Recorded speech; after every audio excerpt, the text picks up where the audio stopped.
Hey there guys, what's up? Panther Bricks here, back for another LEGO Star Wars set review. And today I have set number 75312, Boba Fett's ship. No, not Boba Fett's ship, Slave 1.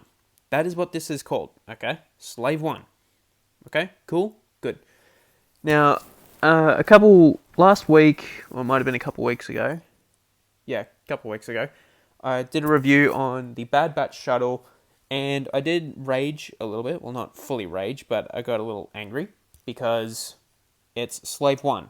Not Boba Fett's ship, like they put on the box. It is Slave 1. That is what it is. That is what it always will be, and I will never call it anything otherwise. They changed it because it's offensive or something. That's a load of bull. It really is, because it's not offensive. It's just a word, and it's just a ship. Okay? Cool. So, starting off, we'll have a look at the minifigs last, so we'll get those out of the way. So let's just have a quick look at this thing. Now, this is basically the stand for the ship. Alright, so nothing really too special about this thing. Now, one thing I did do is you need two red lights here, one here, but I took that off because I wanted the red stud piece for something else. So that's why there's a yellow one. I just used a spare, and it's okay. Now, moving on to the actual ship itself. So, this is amazing. I love this thing. It's a glorious, glorious ship. Slave 1, it is amazing. Just get a good look around that. Get out of here. So, there will be spoilers for The Mandalorian for those who haven't seen it. I'd be surprised if you haven't. Anyway. But like every ship, every set, there's always a downside to it. And there is a couple of downsides to this. One being, because of the size of the ship, you can't actually set the Mandalorian inside with Boba. You can only fit one minifig at a time, being here in the cockpit. So, let's just have a quick look underneath. So as you can see, you got the engines right here. Now, I don't like how they just got 3 studs here. They should have made it a little bit bigger, but whatever. Here, you got a little handle.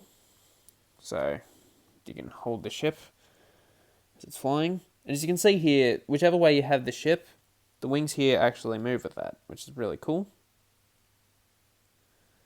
One thing I wish they did put on was that little charged bomb thing. I don't know, I think it was about here or up here, something. You know, the seismic charges, that's it. They probably should have put that in. And you can actually use the stand here. Set this right here. Have that like that. And there you go, you can have Slave 1 standing. Ain't that magnificent? Now, you've also got the guns here, so you can also rotate these up. So you can have Slave 1 flying around and shooting. I just keep them there, like that. Now, you're probably looking at this and thinking something is missing, and there is something actually missing from this. That being stud shooters that they had situated up here. One here and one on the other side. I did not like that. That was a terrible idea implementing them. So what I did was I took them out, and I replaced them with this piece right here. This grey one I got from an Avengers Endgame set. I think it was the compound. And it looks a lot better without those stud shooters. Thank goodness. Now, one other thing about this, right here, you lift this up. And right here, inside, if I can get that out, you've got one of Jabba's guards frozen in carbonite, which just sits down there. Cozy, out of the way. Now, moving on to the cockpit here. Now, as I said before, I'm still trying to work out some things with the camera adjustment, so there's not a whole lot of room, so I apologize for that. So, as you can see, you got the cockpit area in here. Now, what you do is you can sit the Mandalorian or Boba or anyone in here 2 different ways. So, you can sit him like that. But if you're going to do that, you have to keep that down, because it's just going to get in the way. And it sits pretty well. Or the other way, to be more accurate to the show. And again, you have to keep the scouter or visor, whatever it is, down, or you take off the helmet, either way. But we'll have a better look at Boba in a minute. You sit him right here. Put his arms down. And there you go. Now I'm just going to put this upside down because, again, camera adjustment, so I'm sorry, but this is the best I can do. Okay? Okay. Now, I am really glad to have Slave 1. I really am. And again, I'm not calling it Boba Fett's ship because it is Slave 1. Okay? Cool. Sorry, just getting Boba fixed up. It is really nice for a small design, but the price for it is pretty bad. $70 for me to get this. This is not worth $70. It's really not. Like maybe 50 to 60. If they had included maybe one or two more minifigs, then maybe 70, or maybe if they had made it a little bit bigger, again, then yes, probably would be 70.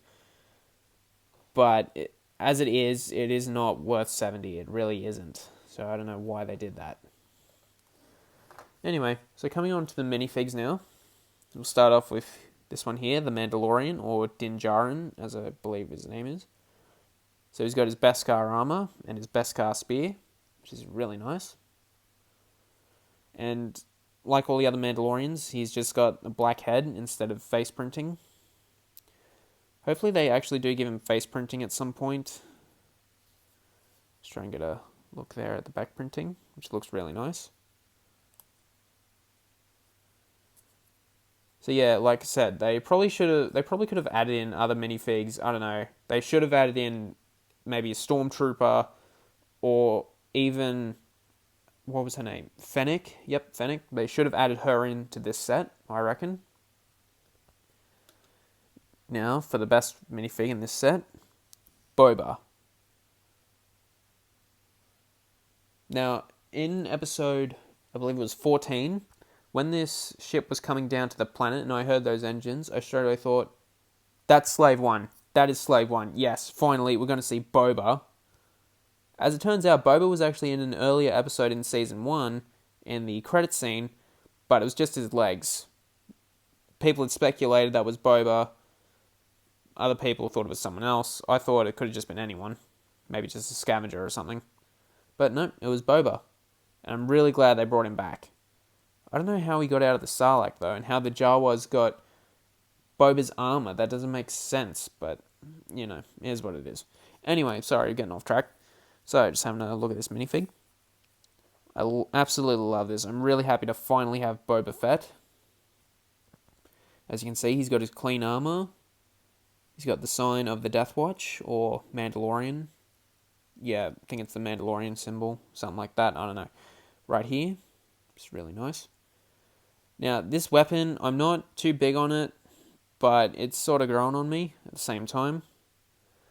But you could also swap this out, and it's just something I put together real quick.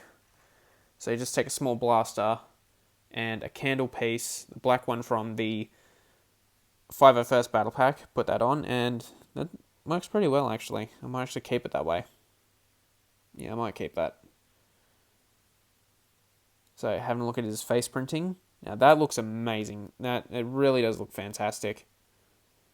And as I said in episode 4 of my custom LEGO Star Wars minifigs, you can actually use my Kicks design, make a few changes, and you can actually make Boba Fett out of that before he got his armor back.